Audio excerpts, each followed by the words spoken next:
इसलिए जीवन में चाहे कितनी भी विषमता क्यों ना आ जाए, चाहे कैसी ही परिस्थिति क्यों ना आ जाए, आत्महत्या का तो भाव भी मन में नहीं आने देना चाहिए। और एक बात अपने मन में बिठा कर रख लो कि आत्महत्या किसी भी समस्या का हल नहीं है। उससे क्या होगा? उससे केवल स्वरूप बदलेगा। ऐसा तो नहीं आपका मोक्ष हो जाए, स्वरूप बदलेगा। हमारे कर्म तो नहीं बदलेंगे, कर्म तो दूसरी पर्याय में चले जाएंगे, वहां भोगना पड़ेंगे।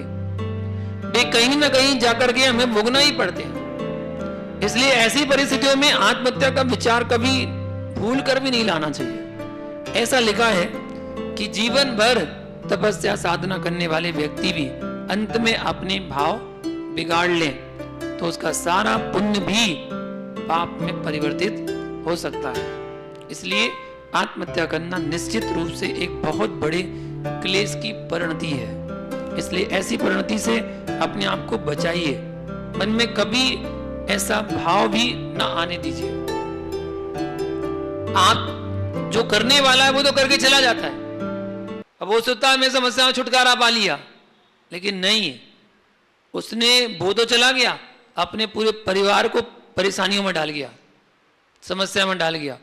कहीं ये केस, कहीं वो केस, कहीं पुलिस आ रही, कहीं ये हो रहा, कहीं पड़ोसी परेशान कर रहा, कहीं कोई परेशान कर रहा। वो कहेगा हमसे इतने पैसे लिए थे, वो हमसे इतने पैसे लिए थे। अब कोई प्रमाण तो है नहीं है, वो तो लड़ने को तैयार है, केस करने को तैयार है। क्या करेंगे? आप तो चले गए।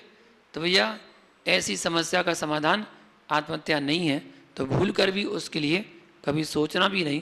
क्योंकि जैनागम कहता है आत्मघातम महापापम, आत्महत्या महापाप है। यदि आपको कोई परेशानी आई है तो उसको अपने कर्म का उदय मानकर उसको समता भाव से सहन करना चाहिए, सहन करना चाहिए।